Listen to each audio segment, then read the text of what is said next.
CNBC is reporting a news story this morning that you have to hear about Goldman Sachs and a new credit card from Apple.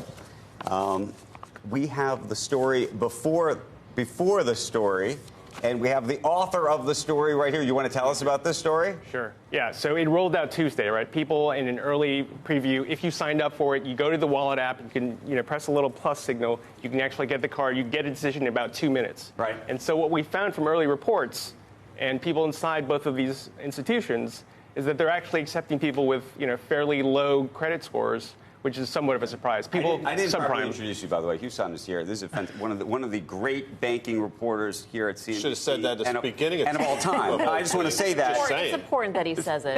This is on the record. It's on the record. One of the best banking reporters in the business here. Yeah, I knew that. You knew that. Yeah, well, I just want to make sure that everyone's aware.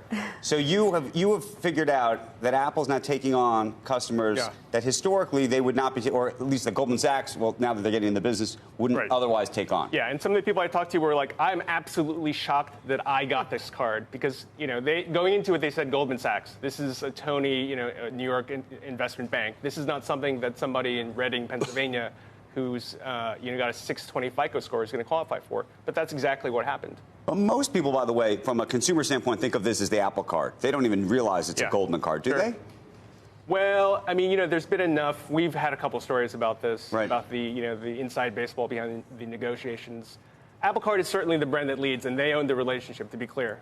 And so the question that I have for you is, if they're taking on lower FICO score customers, is that pressure that Goldman is getting from Apple because Apple wants to have this sort of mass audience on this? Is that Goldman wants to build this large platform? Yeah. Are they in sync together? Meaning, is Apple and Goldman on the same page about this? My understanding is that they are aligned. But from the very beginning, before even Goldman won this deal, a year ago, it was very clear from Apple that they wanted as many of their 100 million plus U.S. iPhone users on this card. And so when you think about that, 100 million U.S.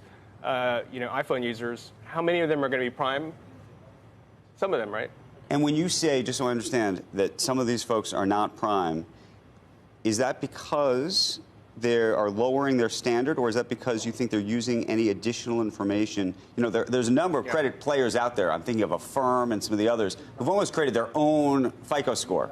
Sure. So what looks like someone who may not be a prime credit to an Affirm may actually be a prime credit. Right. So, the question I put to a lot of people are they using data that we don't see? And as far as I can tell, they're using TransUnion, right? You've heard of them. They're one of the big three credit unions. So they're using that. They're using what I would think of as prudent underwriting, which is, the person I talked to from Reading, Pennsylvania, is getting a 750 credit line.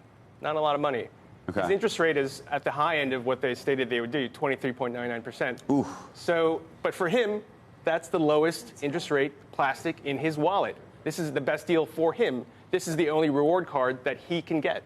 This is really, though, a story of Goldman moving more, willing to take on subprime. I mean, you make the point in the article that about 13% of personal loans from its platform, Marcus, is already subprime. Right. So we're dealing with FICO scores, sub 600 or so? Sub 660. Sub 660 is where they draw the line. So why does Goldman want to do this? Right. Increase that risk on their books. So if you drink the Kool-Aid, it's because we, the new bank, want to help Americans lead healthier financial lives, and that's certainly the stated goal of the Apple Card.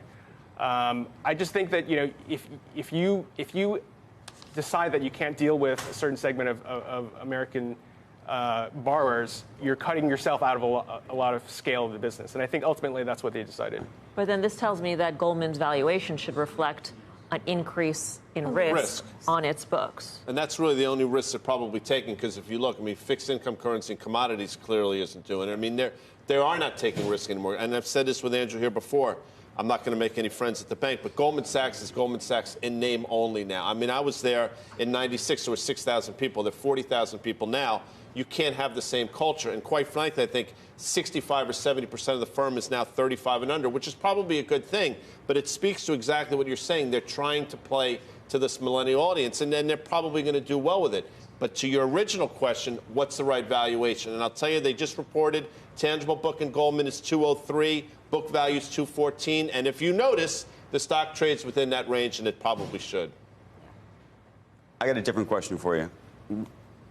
Are you sure? I mean, everybody thinks that this card's going to take over the world, right? Or that we're all going to be signing up for Hey, we're talking about it today, right? We're talking about it today, but when, and I know we're still in a beta of some sort, how is it going to show up on my screen for the first time? So, how am I going to be advertised this card beyond what I'm going to see out on these billboards? You go to your wallet. There's a plus signal in the upper right hand. You hit it. And if you've been pre-selected, you're going to, within 2 minutes, it's really fast. Right, you have to notice, a lot of people don't even go to the wallet that often, do they? I go there when I'm at the airport, for instance. So I recently became aware of the existence of the wallet, to be honest. But the reason I ask, though, is because, you know, Apple launched like the News Plus product earlier this year, or maybe earlier, or late last year. And, you know, I wanted it, so I knew to go, and to press the plus and to do the thing and to pay the money. But it wasn't like they were telling me, get the card, get the news product. So something like 49% of everybody who would call, you know, Gen Y, young millennial, 29 and below, actually I'm just too old. Are aware of this card. Just too old. Found a demo. So like the mind penetration of this card is sort of insane at this point.